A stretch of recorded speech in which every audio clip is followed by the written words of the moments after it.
down from the trees, like when autumn leaves. Catch a thief who stole the soul I pray to keep. A face in the glass, unable to admit defeat. All that I am, all that I was is history. I've lost a lot of sleep to dream.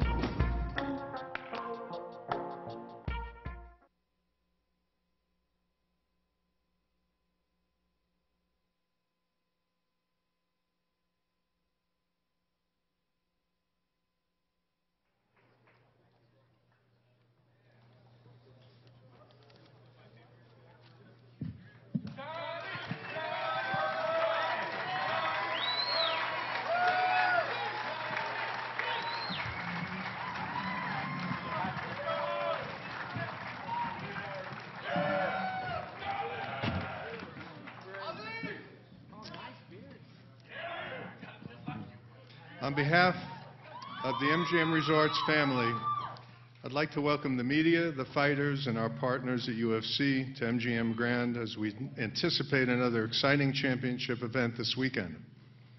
The UFC 167 main event promises to be a tremendous battle as the welterweight king of the world, George St-Pierre, faces off against the #1 contender, Johnny Hendricks.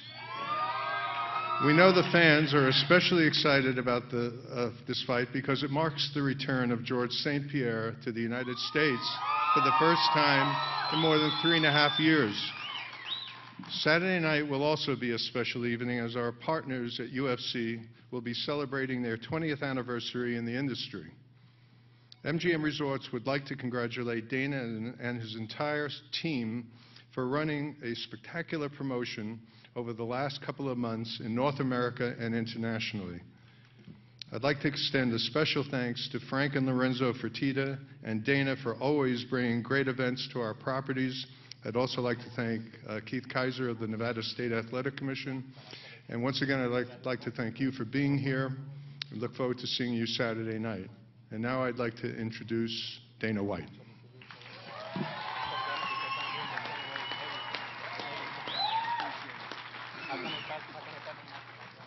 Good afternoon, everybody. How are you? We appreciate you coming out this afternoon. We are winding down the end of the year here. It has been an unbelievable end of the year for us. Sick fights, stacked cards. All the cards have lived up to the hype, and I'm assuming this one will too. Who has the first question? Raise your hand and they'll bring a microphone. Hi, guys. Congratulations on the 20 years, Dana. Thank you.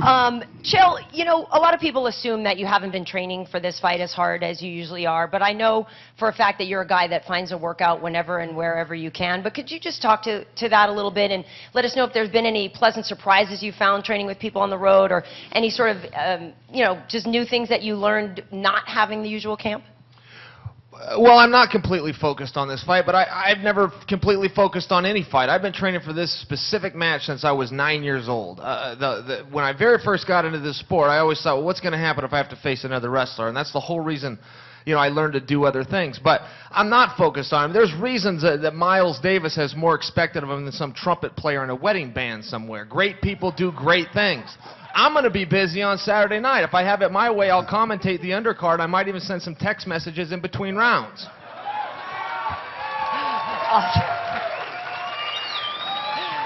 Thank you.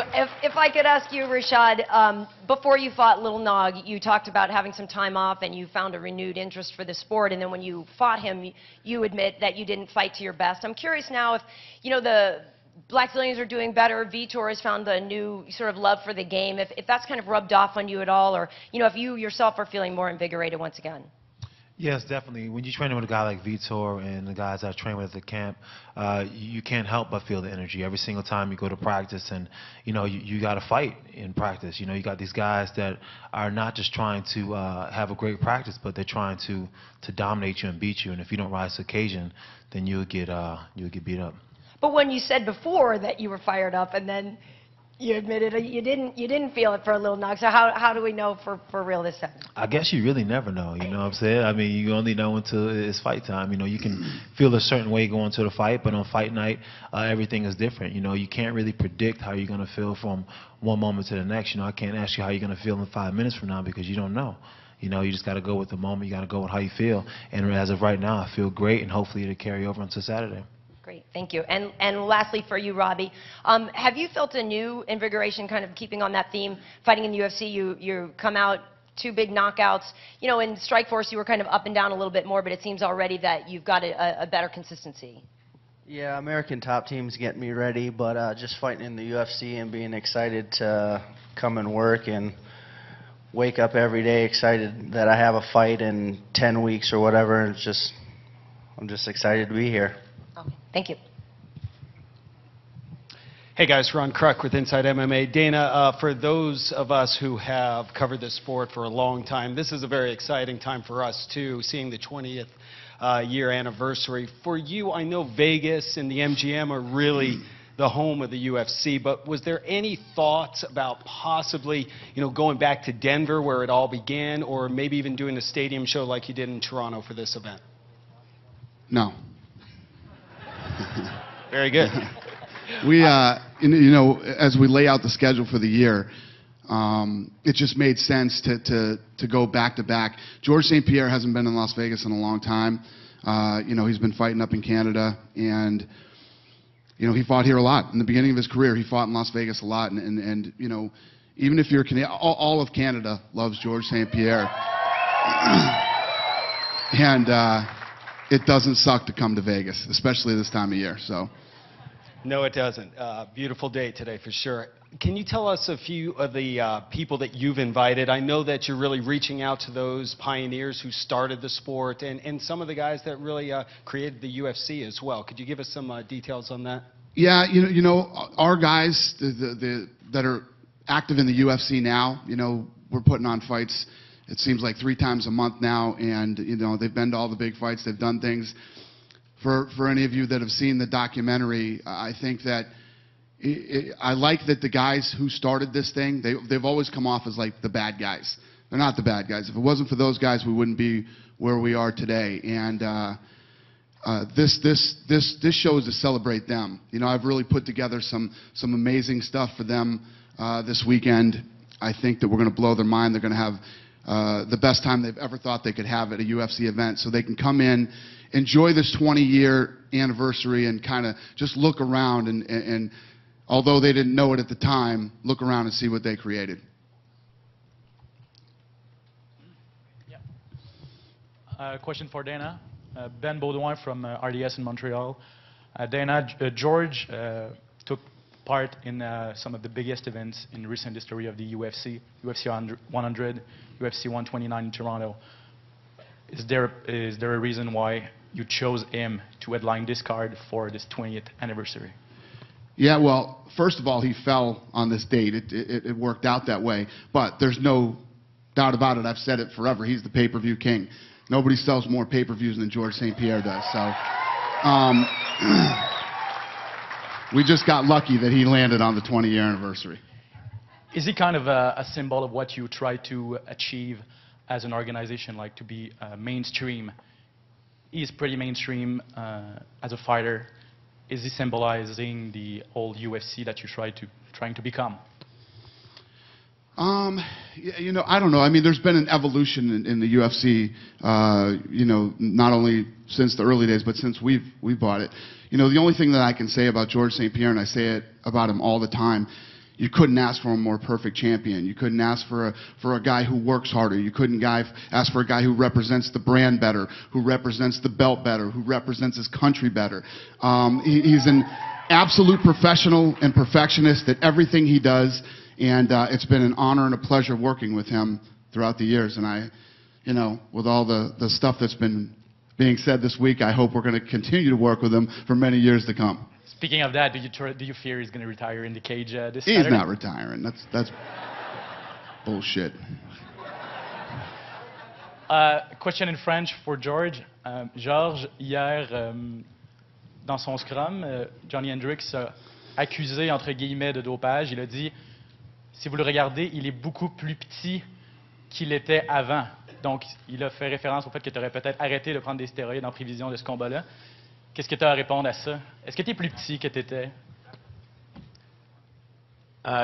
Non, je suis le même poids que j'étais. Et puis, ben en fait, je peux le conseiller. J'ai une application, puis j'ai aussi, je suis à temps partiel, je suis un petit peu comme un fitness guru des fois. J'ai TouchFit, c'est une application sur le iPhone, puis on peut aller voir aussi RushFit. Ça peut l'aider peut-être à garder la forme tout le long de l'année, ça pourrait être bon. Merci, Jean. We missed that one. I was off my game and didn't get the translator for that one. Chael was sleeping, or he would have translated it for us. Richard Hunter, CBS Radio. Question for George St-Pierre. George, between takedown defense and striking defense, you're the most accomplished defensive fighter in welterweight history. Do you think with all the talk of Johnny Hendricks' offensive attack that that's an element of your skill set that's being overlooked in this fight? I'm sorry, where are you? Right here. Oh, okay, sorry. I like to look at someone when I speak. No, he's the number one contender for a reason. He poses a big threat to me, and I'm in the best shape of my life. And I, like you say in English, I left no stone unturned, and I'm physically, mentally on top that better than I ever been.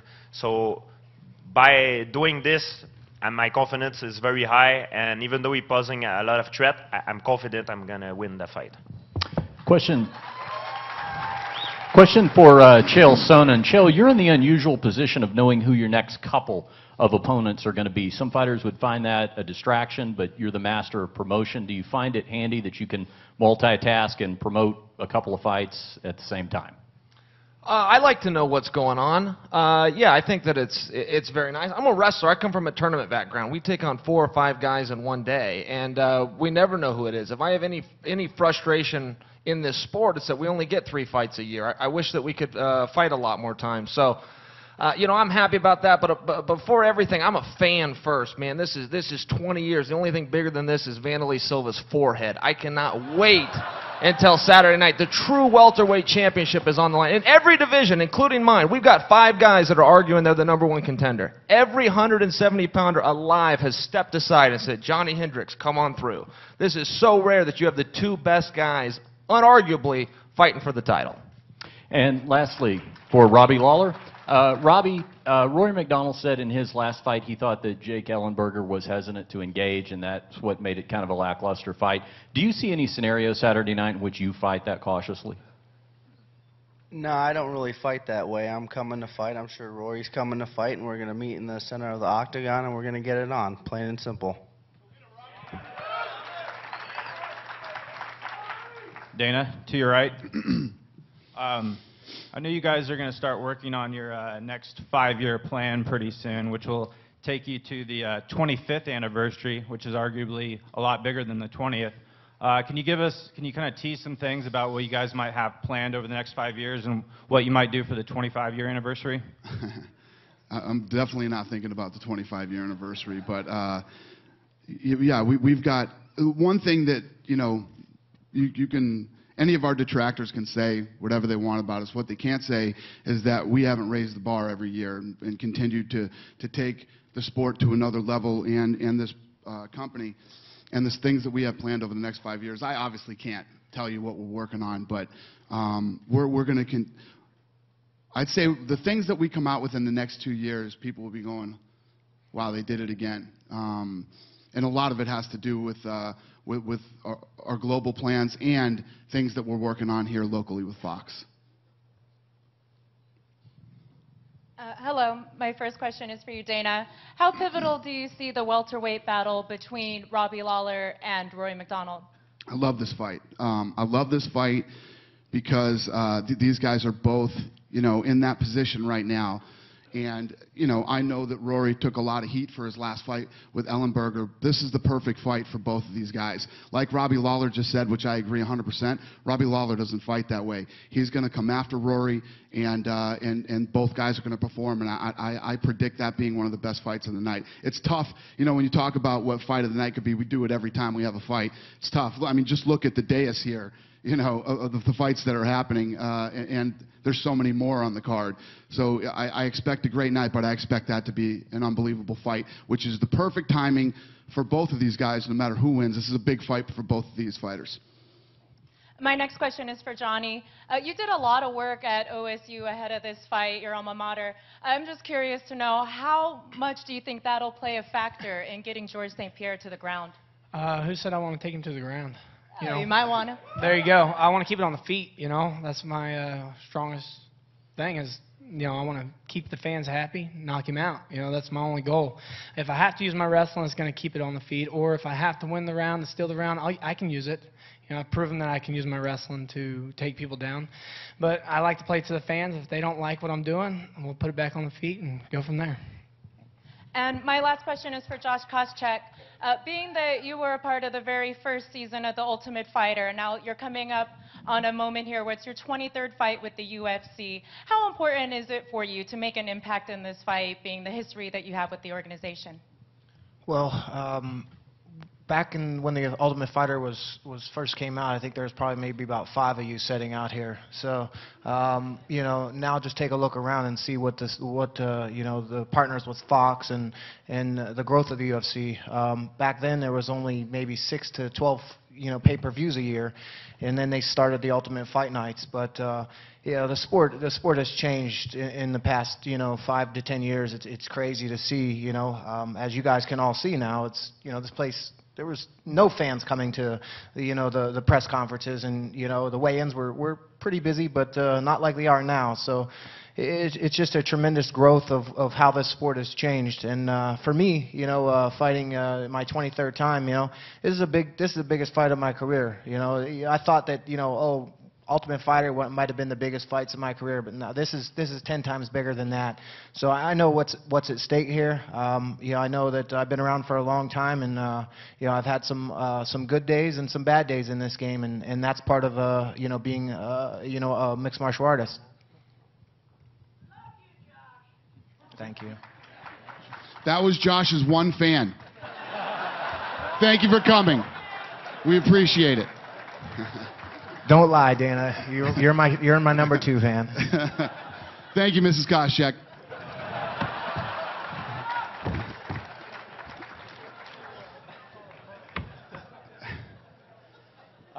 Another question for Johnny Hendricks this time.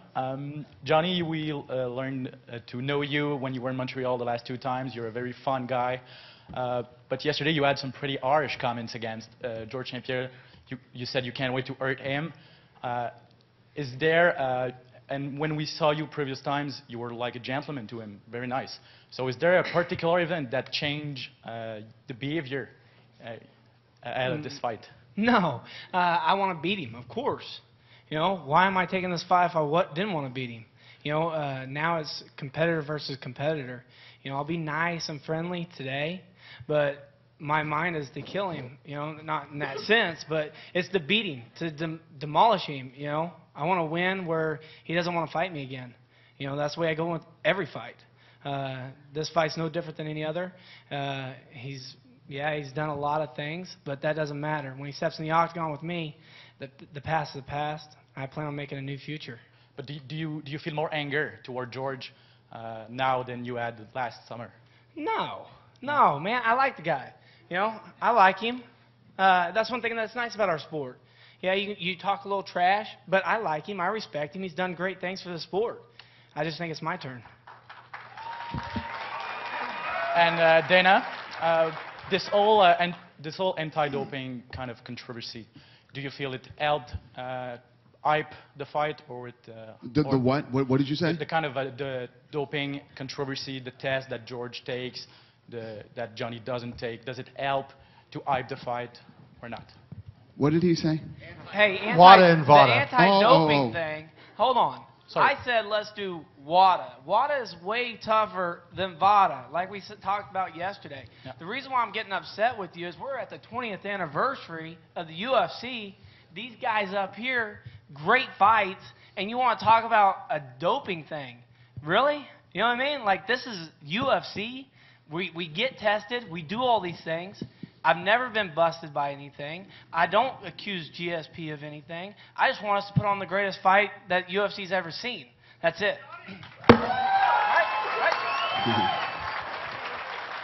So here's the thing. You know, when these type of things happen, and this isn't the first time it's happened. This has happened in the past with other fighters saying, you know, oh, let's both agree to do this and that.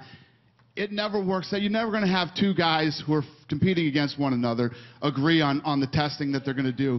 That's why you have an athletic commission in place that comes in and regulates it and oversees it. You know, and when these kind of things happen and you start talking about, you know, two guys talking about testing and then they end up not doing it, then the whole thing becomes a talk about testing. And like he said, George St-Pierre has never tested positive for anything. Johnny Hendricks has never tested positive for anything.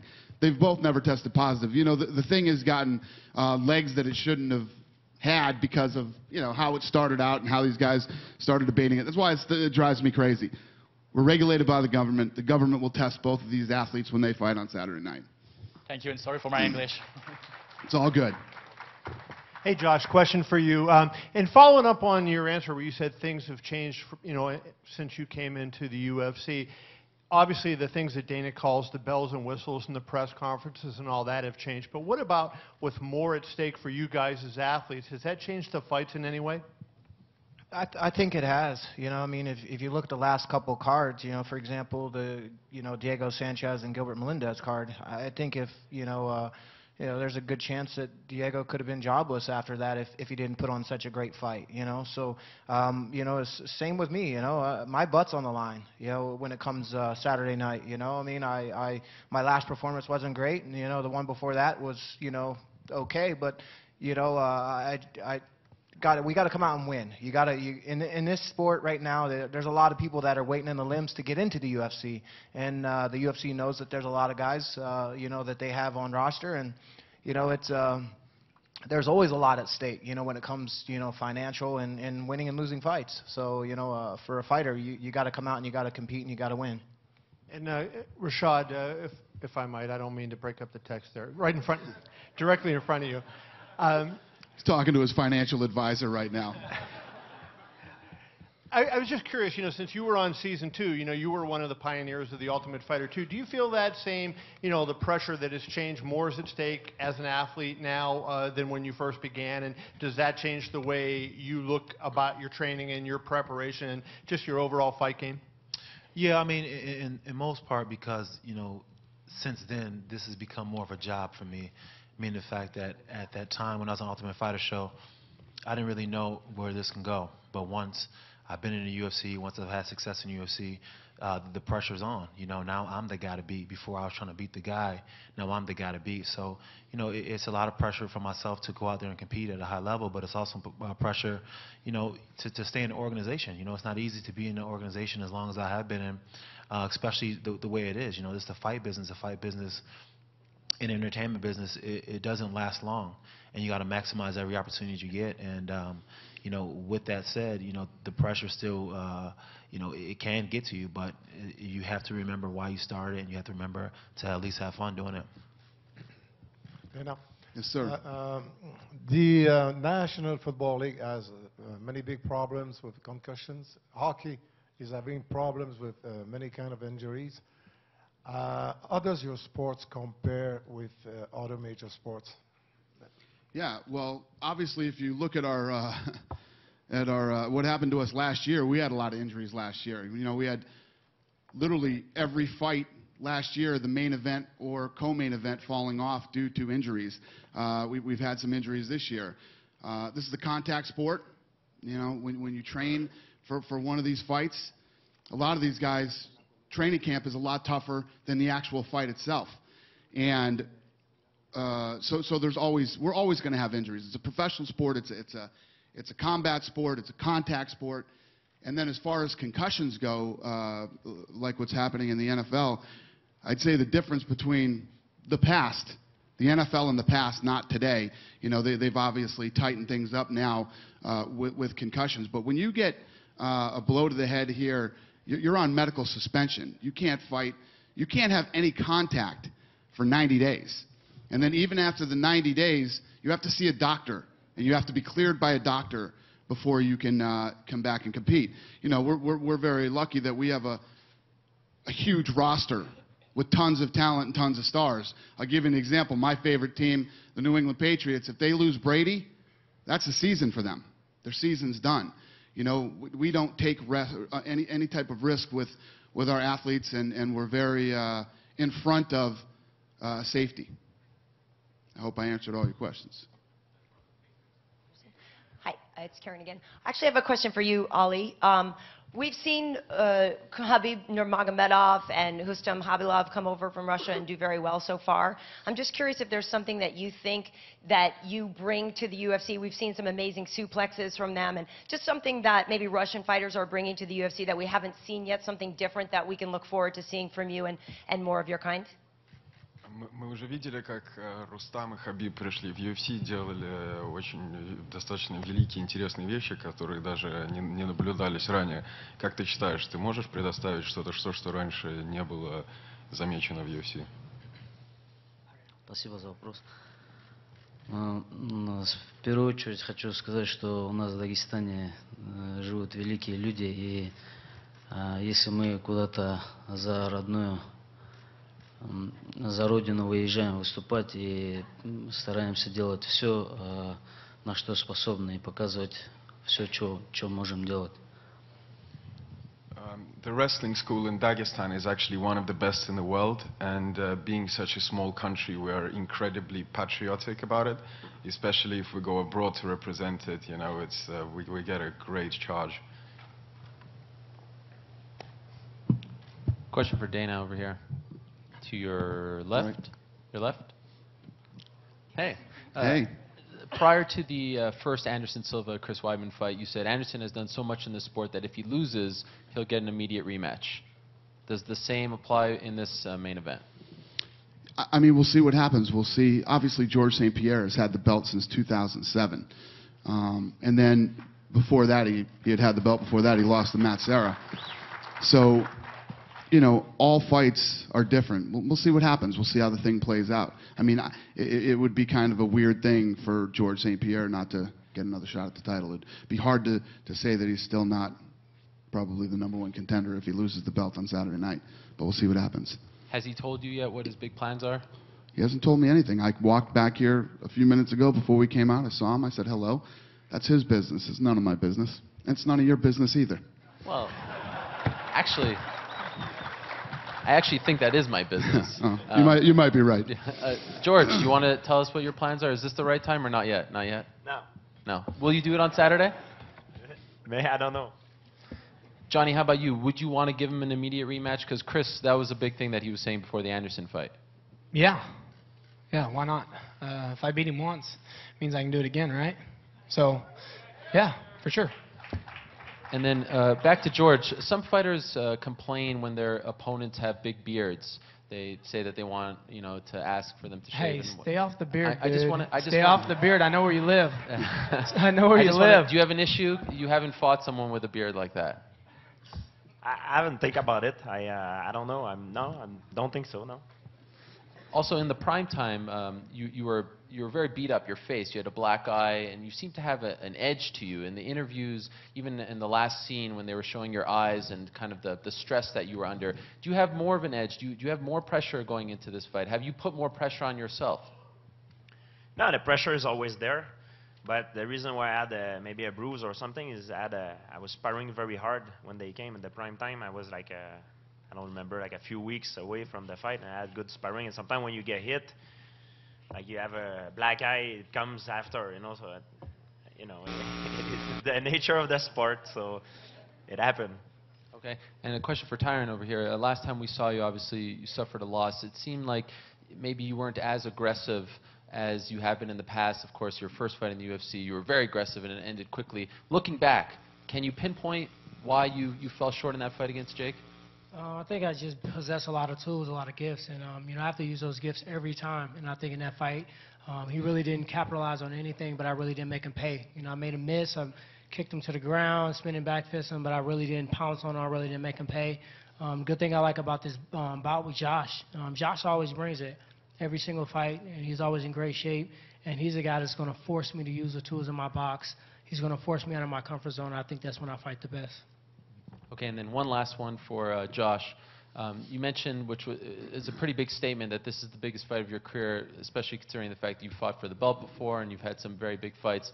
And as far as the Ultimate Fighter 1 cast members, actively there are only 3 of you really fighting. Swick has been out for a bit. Why is this the biggest, though? Why is this bigger? Is it because you feel like you're fighting for your job? And if you can also answer, you recently pulled out of a fight. You've been somewhat inactive lately. What was bothering you? What was the injury that you suffered? I haven't been able to find out. And I'm not telling you. Okay. No, you know, when you train hard, injuries come, you know, and as, you know, you creep up there in age, you have to adjust your training, and I felt that, you know, I was trying to train as hard as I was when I was 23, 24, 25 years old, you know, so for me, you know, I just had some little injuries in my hand, and you know, just couldn't punch for a while. So you know, but this is a big fight. You know, every fight in the UFC is a big fight. You know, whether it's your first fight or it's your last fight, they're all huge.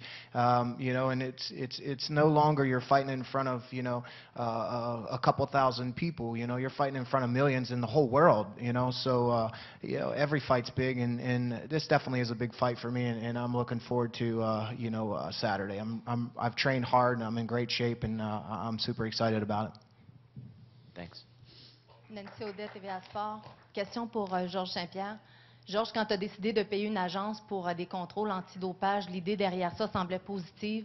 As-tu l'impression maintenant qu'on tente un peu de tourner au ridicule ce que tu as tenté de faire? Et es-tu déçu de voir que tu ne sembles pas avoir le soutien de ton organisation dans cette tentative de rendre ton sport plus propre? Hold on a sec. Do we have a French translator? We didn't prepare for this? Yeah, Can you answer in French and maybe Please ask her go. in English? Huh? Right, she asked me if I'm disappointed the way the whole testing situation happened, if it turns to ridicule for me, if I'm disappointed and how it turned out. Moi, je suis déçu, oui, parce que j'avais un accord verbal qu'on était pour le faire. Puis, j'ai tenu mon accord et lui, il l'a pas fait. J'ai rien à dire là-dessus, mais je suis déçu. Je voulais faire en sorte que ce soit quelque chose de positif et pas quelque chose de négatif. I said, yes, I'm disappointed. I wanted to do... I'm a man of my word. I said I was going to do it, and I did it.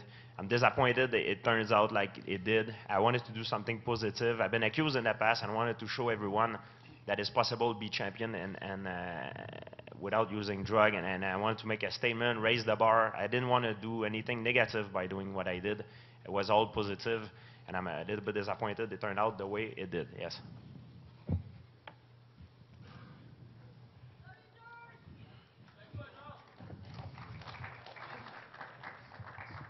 Nice. Thanks. Yep. Happy birthday, UFC. Happy 20th birthday. Question, first of all, for Rashad Evans. How difficult has it been, Rashad, switching from a man who's prepared to lick your boots on live television to facing a man who's going to be punching you in the face on Saturday night? You know, and obviously you have been friends. How difficult has it been mentally? You know, it's been a transition for me. You know, for the last 10 weeks, I've been kind of just putting him in that mental that compartment where I'm able to go and compete against him. But you know, Chael's a hard guy to have those feelings for. You know, usually when you have a fight coming up, you kind of get those ill intentions, even if you don't have a problem with the guy, but you kind of need it a little bit. But with Chael, it's just not like that. You know, for me, it's just more of just wanting to go out there and have a good fight, and want to go out there and prove to myself and prove to everybody else that I'm still the #1 contender at light heavyweight. And it gives you bragging rights on TV for a very long time. Yeah, I didn't want to say that, but yeah, that's what that's the real reason. That's what we really fight for. Exactly. And on the main event, obviously, I just wanted to ask Josh. Obviously, you had a very interesting fight with George because he employed the jab to such great effect against you, and statistically has a 7-inch reach advantage over Johnny. That doesn't always mean everything in an MMA fight, but do you think, Josh, that his reach advantage will give George an advantage in this fight against Johnny? I've been saying, in all the interviews to everybody that, George St-Pierre comes into the fight, very good game plan, in shape, and he comes to fight. I believe that definitely George has a slight advantage on the feet with this fight because of the fact that he's fast and he has a good jab. George is going to come in with his game plan, whatever it is, and he's going to stick to it. And I believe that George St-Pierre is probably going to win this fight.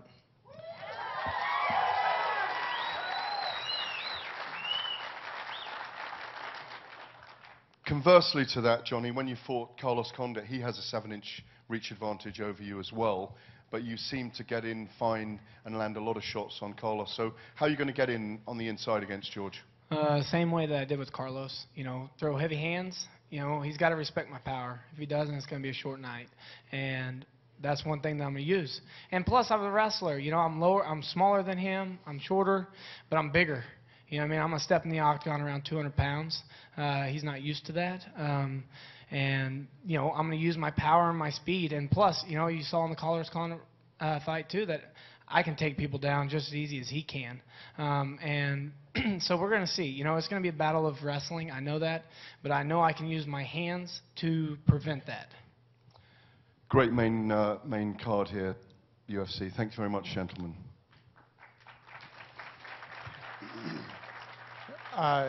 Josh, over to your right, Dave Dybert, Post Media News. Along the lines of the 20th anniversary, for all the talk of Stefan and Forrest and the impact that their finale fight has had on the company, your rivalry with Chris Lieben during that first season got a lot of people watching that ended up sticking around till the finale. What, looking back on it, made that such compelling TV with you and Bobby as well, the three of you? Well, that TV show was pretty crazy, that's for sure. There's probably a lot of stuff that they could probably go back and edit and put in there and make a whole new TV show. But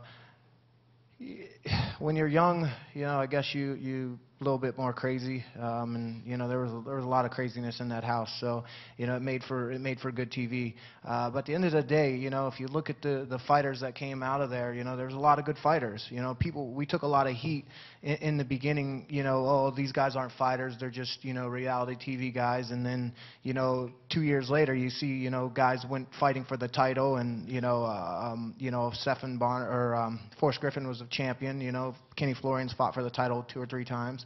So, you got to think about that as an aspect of, these guys were fighters in that house. And, I remember sitting in the Cox Pavilion watching Stefan and them go at it. And for a small arena, that place was like 18,000 people. People were stomping their feet the entire fight. It was electric in that thing. And that really turned the UFC to big mainstream. And, you saw like just this sport, a switch. Now we're a little bit more mainstream, and people were coming up to you on the street. And I mean, that fight definitely changed things.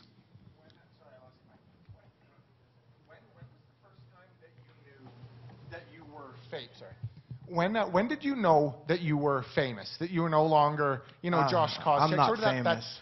But that first moment where, someone where you might not have been recognized before, store or just walking along the street. You just got to understand the power of television, you know what I mean? That's what brings all you guys here. You guys all are here because the fighters in the UFCs, it's a media storm, I mean, there's so much media and there's so much TV, and the sport has grown huge in the past 10 years since the Ultimate Fighter won.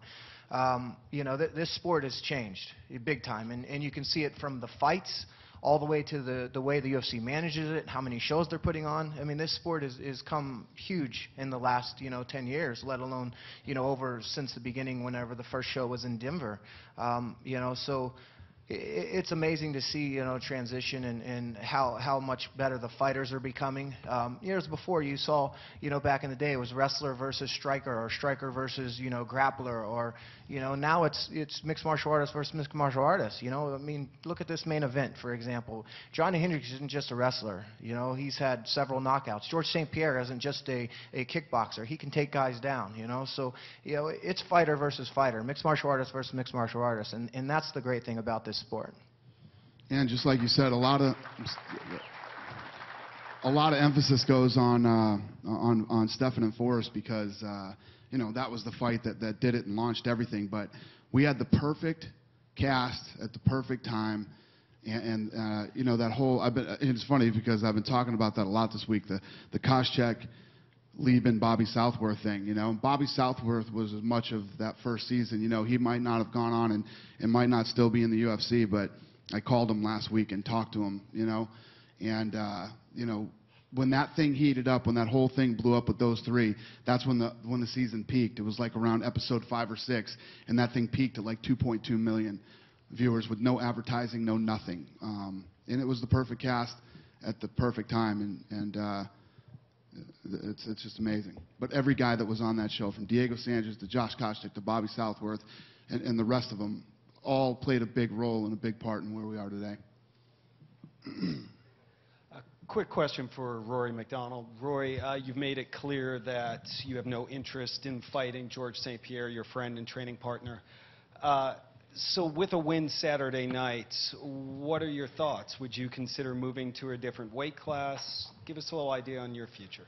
Not yet. I wouldn't move up just yet. I don't know. I have no plans. I'm just planning for Saturday. I want to knock out or submit Robbie, and hopefully project myself up the ranks, and leave it up to the UFC and my management to figure it out. You're currently sitting at number 4, so obviously if you were to win and George was to win, you're right there. I mean, if Dana offered you the title fight, you'd still turn it down? Yeah, I'm not fighting George. You guys let me worry about that one. Well, I guess that leads to, my question for maybe Chael and for Rashad. Rory's not the first one to say this. You two, Rashad and Chael, obviously are friends. You work outside of the octagon together. When you hear other fighters say, listen, I'm not going to fight a friend or someone I train with, how do you respond to that? We'll start with Chael. We're here to compete, and everybody's got to compete with everybody. And when Dana asked me to fight, he sent me a text message. He said, "Hey, I've got a fight for you." And I said, "Well, if it's at 205 and it's not Rashad, I'm in. Just count on it." And he writes me back and he says, "It is Rashad." And I'm sitting next to Rashad at the time, and we're on a commercial break, and I just hold up the phone. And the whole rest of the show, every time I had to throw to Rashad, I could feel him sizing me up for the next 30 minutes. But here's the reality. Rashad and I are veterans. We're also leaders in the back. We're leaders within the locker room. And we are not going to send a message to the guys in the UFC that it's okay to pick and choose your fights. And I don't think that's what's going to happen here. I'm not going to speak for Rory, of course, but I don't think that's what's going to happen. I think when it's time to compete, that George, as an idol that Rory looks up to, George is going to grab him and say, "Hey, man, you got to compete with me."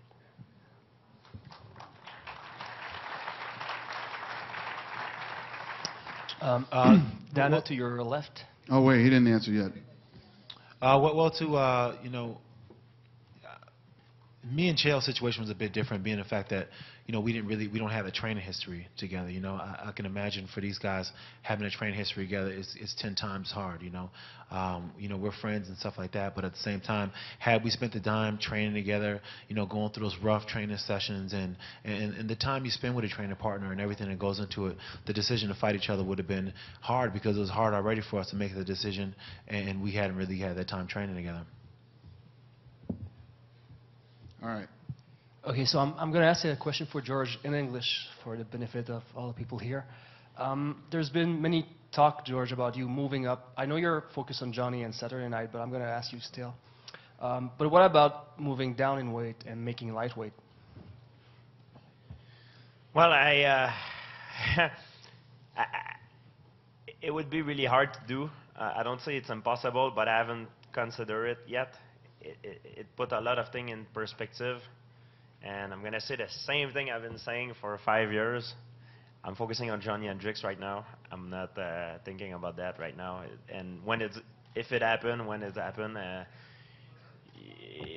people, Dana will know before my attention, before than the reporter. It will, will let the UFC promoting it the way it should be promoted. But right now, I'm not thinking about that. Do you think it'd be more easy to go down than up?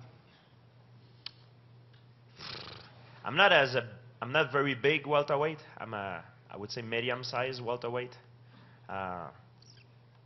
It depends the situation. I don't know. It could be maybe easier going down than going up. But the thing is, I would have to do a diet. It would, I don't know. I would have to talk to a specialist, because I'm a guy that walk around always the same weight. I don't get fat between fight. I'm always training and always in shape. That's the way I am. I can drink and do everything, eat whatever I want, and I'm still the same weight. Genetically, I'm like that. My sister, my family is like that. They don't even do sport, but they're fit. So that's the way we are in my family. But I don't know. I would have to talk to someone, see what is the easier for me, what would be the smartest move to do if I want to do it. And Mr. White, maybe one for you. It's the 20th anniversary of the UFC, but it also marks 10th anniversary of GSP's first fight in the UFC. Do you remember his first fight, or do you remember the first time you saw him? Do you have an anecdote on that or something? People always ask me when we have a champion, do I remember the first time that I ever saw him? And I don't. I remember the first time I saw them beat somebody that mattered. You know what I mean? That's usually what I remember. I don't know. I don't remember. I think George St-Pierre, he was on this tear. He was this talented, well-rounded guy at the time. And I think when George St-Pierre really exploded, not only, in the UFC, but with fans and started to resonate, was when he asked for that title shot. When he said, I want the UFC, please give me that belt. I want it so bad. When that whole thing went down, that was when everybody started to know who George St-Pierre was. Hi, I'm back. I have a couple questions for the flyweights. I'd like to start with Tim Elliott over there. This is the first time that you'll be on a main card for a pay-per-view event, and you get to do it coinciding with the 20th anniversary. I'm just curious how you feel about being a part of the main card on the pay-per-view. I was hoping to get out of here without having to talk, but I think they start out with the 25-pounders for a reason. We're very exciting, and I think Ali has a lot of power, and I have a lot of awkward movements, so I think we're going to set the card off right. And for Ali, you have a really quick turnaround here. You just came off of an amazing debut. What is your feeling coming into this fight, and how much do you want to impress the way that you did in the last fight that you had on this card? У тебя был очень крутой дебют. Ты на самом деле всех очень удивил. Как ты собираешься сейчас удивить публику?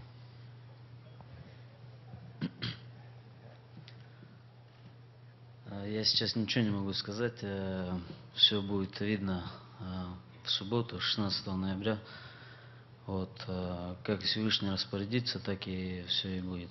Так хочу пожелать удачи Тим Эллиоту.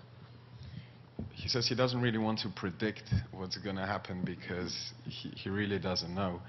But it's God's will. He definitely wants to wish Team Elliott a lot of luck because he thinks that he will totally need it. What are you, drunk? Just a last question for T. Wood here. How important is it for you to go up against a guy that's an MMA veteran like Josh Koscheck and to really make an impact also for yourself in this fight? If you look at this table, you look at me and probably two other guys on this table, most of these guys have already built their reputation. These guys have went out there and they beat the top guys. The way Koscheck became Koscheck, he went out there and beat somebody that meant something. And for me, I'm looking to go out there and fight him. And, everybody's sitting here and said, I want to fight this guy, I want to fight this. I'm just going to put it out there. I'm 31 years old. I'm not young in age. I'm young in the sport. I do want to fight for the title. I do want to fight for the belt. And this guy, my last opponent, the opponents before, these guys have all been in that picture. So I haven't asked for the easy fights. I haven't went out there and just wanted to fight these guys that are, not making noise. I've asked these guys to fight tough guys because I want to one day have that belt that George St-Pierre has in front of him, and Roy's like, I want to fight him, If he doesn't want to fight him, he needs to get out of the way. Guys like me will fight him. Guys like, Johnny will fight him. And I think that this is a sport where you're only as good as your last performance, and it's my job this Saturday to go out there, fight with everything I got against a very tough guy that's always brought it. And, I've watched this guy, on the Ultimate Fighter show, and I watched Rashad, and I watched Chael. All these guys have grown up. We've known each other in the wrestling community, but I'm the young one that's coming through, and it's my job to go out there and send a message. We're going to take one more question. One more question. Right here. Go ahead. Get him a mic. You got a mic? Relax, Crazy Pants. We'll get you a mic here. Hold on. Ariel, Mike Hogg, hand over your I was mic. going to ask the question, but I guess one more. Here. I'll be a team player. And Gareth, let's hear the great question. 2 mics. Last question goes to the man who fell asleep on the dais, Chael Sonnen. We're celebrating 20 years of the UFC this week. It's come an amazing way. It is now sport, and it is moving into the mainstream. If Dana, you'd like to answer this afterwards as well. I'm going to ask Chael this question. Sure, Chael will answer just fine. Exactly. Can this really become the biggest sport in the world? I hear that talk all the time, and statistics are a very interesting thing. I studied them in college, and they're very complicated. But I would tell you this. If you took the 2 greatest soccer teams in the world, and I don't know who they are, but if you took them and you put them in a venue in my hometown, nobody's coming to watch. If you took the 10 guys on this stage and our president to any venue in the world, whether it's China, our partners in Abu Dhabi, Mexico, where we're going next year, Singapore, where we'll be on January 3rd, Russia, which is being vetted right now, Germany, Ireland, the UK, which we just played, we could sell out any venue in the world with the talent that you're looking at right now. So when I hear that the UFC isn't the biggest sport in the world, I think it's very controversial on what statistics you're looking at. Pow! Thank you all very much for coming today. We appreciate it. We'll see you at the weigh-ins on Friday.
down from the trees,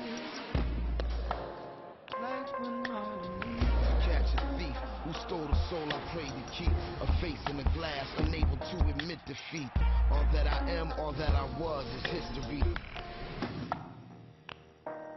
I've lost a lot of sleep to dream.